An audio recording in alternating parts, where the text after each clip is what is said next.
50 और बचा है ना, तो आने वाले कुछ दिनों में समाप्त, इडियम फ्रेज समाप्त कर दूंगा। उसके बाद पढ़ाऊंगा phrasal verb, phrasal verb, synonyms और बहुत सारी चीजें होंगी धीरे धीरे।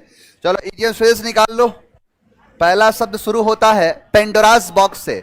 पेंडोरास बॉक्स का मतलब होता है समस्या पैदा करने वाली चीज, यानी अ प्रोलिफिक सोर्स ऑफ ट्रबल, यानी जो मतलब समस्या को जो जन्म देता है उसे ही कहते हैं पेंडोरास बॉक्स। अब ये पेंडोरास बॉक्स का मतलब ऐसा क्यों हो गया कि समस्या पैदा करने वाली चीज बन गई?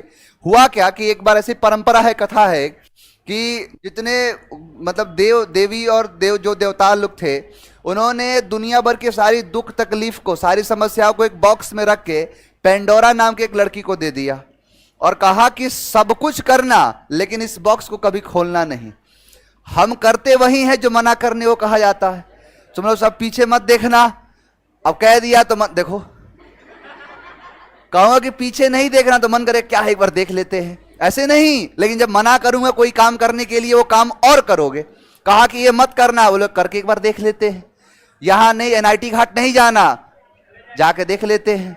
मरीन ड्राइव नहीं जाना, जाके देख लेते हैं हो क्या रहा है, आखिर ऐसी क्या बात है। अब हुआ कुछ ऐसे ही, पेंडोरा नाम की जो लड़की थी उसको कहा गया कि इस बॉक्स को नहीं खोलना। उसने कहा खोल के देख लेते हैं, और उसी ने क्या कर दिया कि जैसे बॉक्स को खोला तो जैसे कि मैंने बताया कि सभी देव देवी देवताओं ने क्या किया था, सारी समस्या तकलीफ को इस बॉक्स के अंदर बंद करके ताला लगा दिया था। लेकिन उसके खोलने से सारी के सारी समस्याएं दुख तकलीफ जब बाहर की तरफ निकल गई, और वही से इडियम बन गया क्या, पेंडोरास बॉक्स। यानी पेंडोरा वही लड़की है और पेंडोरा का बॉक्स, जिसकी वजह से क्या हो गया, सारी समस्या सारी तकलीफ पैदा हो गई। तो समस्या पैदा करने वाली चीज को कहते हैं पेंडोरास बॉक्स। नेक्स्ट है make a hole in steel water, यानी make a hole in steel water का मतलब होता है समस्या को बुलाना। इनवाइट ट्रबल्स, यानी कोई समस्या है, कोई परेशानी है, उसको निमंत्रण देना, नहीं होता कि आ बैल मुझे मार। तो वही चीज है कि समस्या को बुला रहा है कि आओ, इनवाइट कर रहा है कि आओ, वही चीज कहलाता है make a hole in steel water. देखो इसका मतलब क्या है, कभी भी जब आप अंग्रेजी से हिंदी निकालते हो तो उल्टा निकालना पड़ता है, और जहां भी प्रीपोजिशन होता है वहां से मार्क करते हैं। स्टील वाटर का मतलब क्या है, स्टील मतलब है एकदम समतल, एकदम नॉर्मल स्टील वाटर है, यानी कोई भी हलचल नहीं है, शांत पानी कह सकते हो। यानी शांत पानी में क्या करना, होल बनाना, छेद बनाना।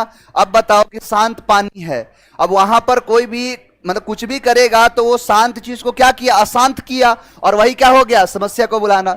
जैसे कि बहुत सारे रेस्टोरेंट्स वगैरह है, बहुत जगह जो है पानी के अंदर बनाया जा रहा है। कई जगह ऐसा ऐसा है, देखो कि मेट्रो जो है, मेट्रो स्टेशन भी बनाया जा रहा है इसके अंदर, पानी के अंदर अंदर। कोलकाता में हुगली नदी के मतलब उसमें बनाया गया। अब बहुत सारे रेस्टोरेंट होते हैं जो अंदर बनाए जाते हैं, जैसे मालदीव्स वगैरह में। अब मान के चलो तुम चले गए वहां पर और क्या किया कि देखा कि पानी एकदम शांत है, तुमने छेद कर दिया इसमें। अब जैसे छेद किया पानी सब निकलने लगेगा, और यहां से क्या हो गया, समस्या को बुलाया ही ना। शांत देख के कहा कुछ बना, छोटा बच्चा है, छोटा बच्चा शांत देख के अच्छा लगता है, देखा कि शांत लगा, दो लगा दिया, लगा रोने। अब जाके शांति मिली कि शांत अच्छा कहां लग रहा था। तो वही होता है make a hole in steel water, यानी समस्या को बुलाना। नेक्स्ट है कैपिटल पनिशमेंट। कैपिटल पनिशमेंट का मतलब होता है मृत्युदंड, डेथ पनिशमेंट को कहते हैं कैपिटल पनिशमेंट। यानी जब भी क्या होता है कि जब भी आप देखते हो कि कैपिटल पनिशमेंट का जिक्र कई जगह किया गया, भारत के संविधान में भी है, और आप जब इतिहास पढ़ते हो, इतिहास में कैपिटल पनिशमेंट देखा गया था, बहुत जगह मिला है। कैसे कई लोगों को कैपिटल पनिशमेंट दिया गया, जो मौत की सजा दे दी। मौत की सजा जब दी जाती है उसको कि कैपिटल पनिशमेंट कहते हैं। जैसे आप देखते हो कि भारत पर सबसे पहले मुस्लिम इन्वेडर्स कौन हुआ, मोहम्मद बिन कासिम। सबसे पहला मुसलमान आक्रमणकारी कौन था, कासिम था ना। जब कासिम पढ़ते हो, जब मेडिवल इंडिया की शुरुआत ही होती है वहां से। मुझे लगता है तुम लोग अंग्रेजी कमजोर, इतिहास भी कमजोर है। तो पढ़ा करो ये सब इतिहास। अच्छा, इंग्लिश में नहीं समझ में आया। मैंने कहा कि भारत पर सबसे सर्वप्रथम, हाँ देखो बच्चों ने कह दिया 712 में मोहम्मद बिन कासिम ने आक्रमण किया था। अब 712 में आक्रमण किया और पूरे के पूरे उस पर अधिकार किया। कारण क्या है, कहानी तो आपने सब जानते होंगे। जब हमारे सिंध के राजधानी देवल था, जहां देवल में, देवल बंदरगाह से जो अरेबियन थे अपना पानी का व्यापार किया करते थे जहाज के माध्यम से। अब वहां का जो कहते हैं कि ब्राह्मण वंश चलता था, जिसके राजा हुआ करते थे दाहिर, और दाहिर ही जो था उसने अरेबियन के पानी के व्यापार के जहाज पकड़ लिए। अब उनको जरूरत क्या थी यहां भारत में देखने की, उन लोगों का तो मस्त चल रहा था। अब हुआ क्या कि उसी के लिए कहा कि या तो मेरा पैसा लौटाओ, नहीं लौटाओगे तो तुम पर अटैक करेंगे। दाहिर ने कहा कि जाओ भागो यहां से, अटैक कर दिया 712 में। अलहजाज ने भेजा 712 में सबसे पहला।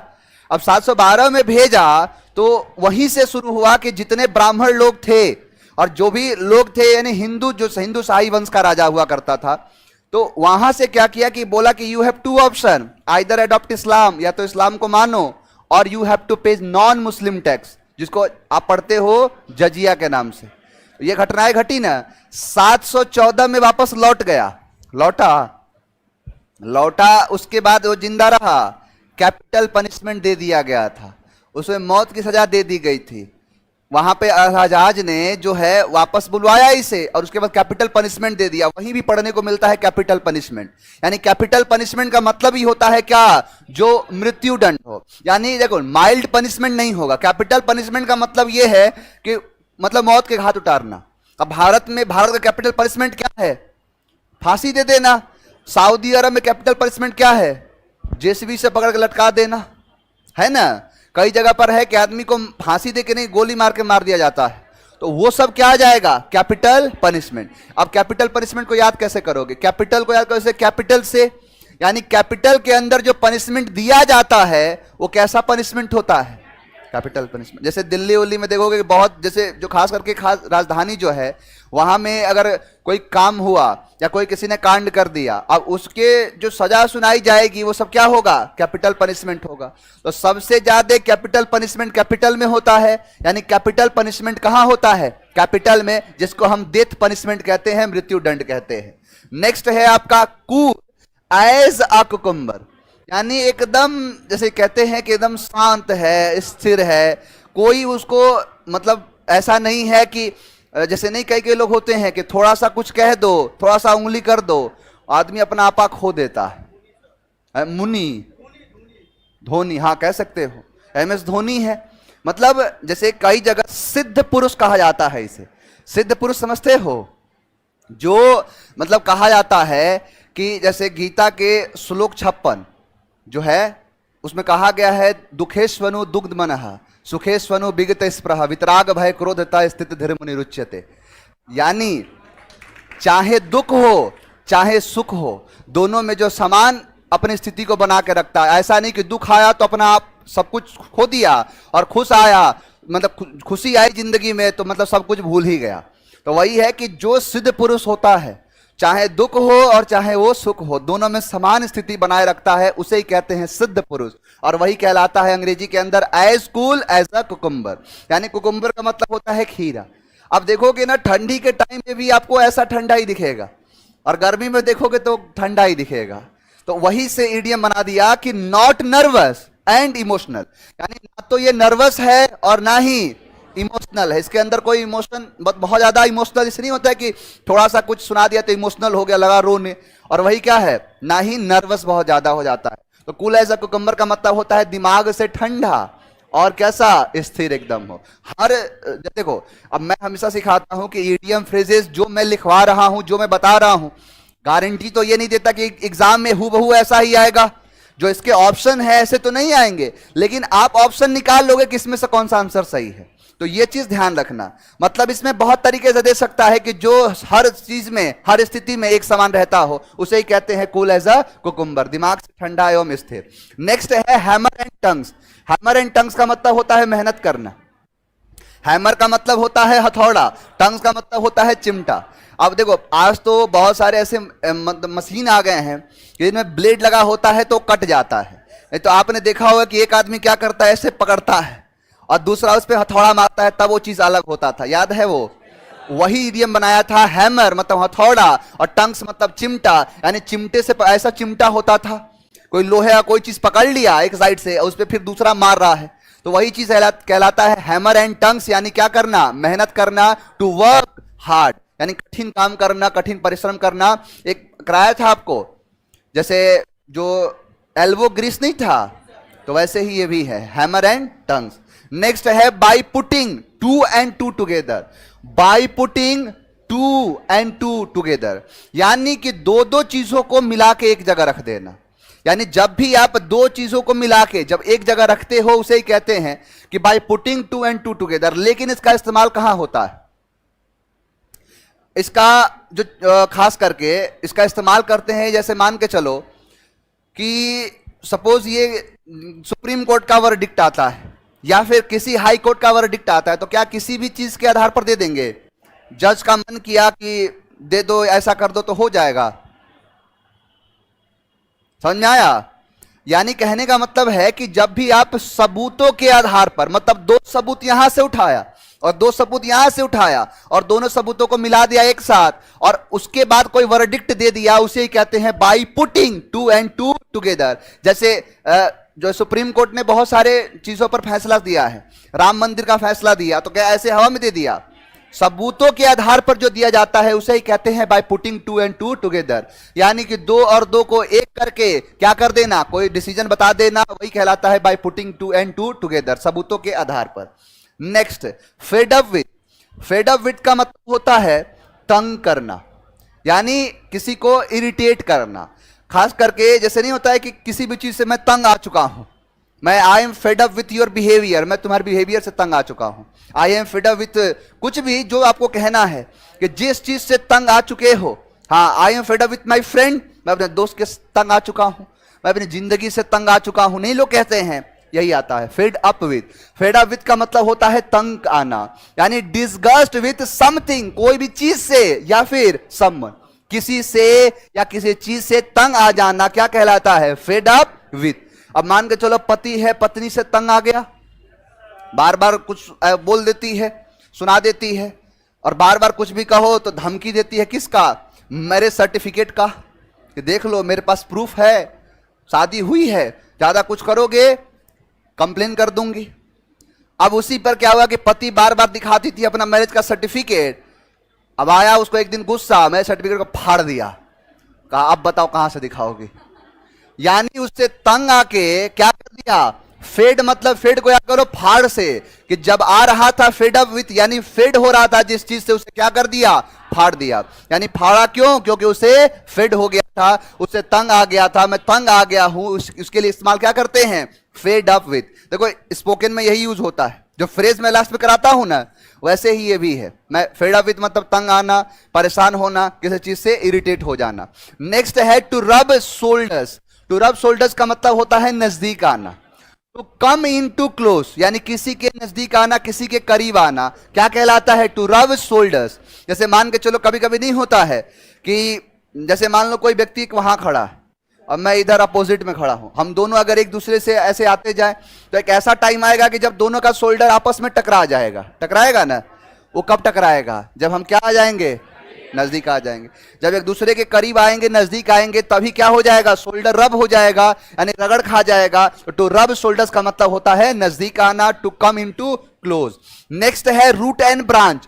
रूट एंड ब्रांच का मतलब होता है पूर्ण रूप से, complete, ins and outs, nuts and bolts, ये सब क्या होता है? Root and branch. Root and branch समझ में आया? अब देखो तो क्या क्या बातें करते रहते हैं, तुमसे तो झकास है।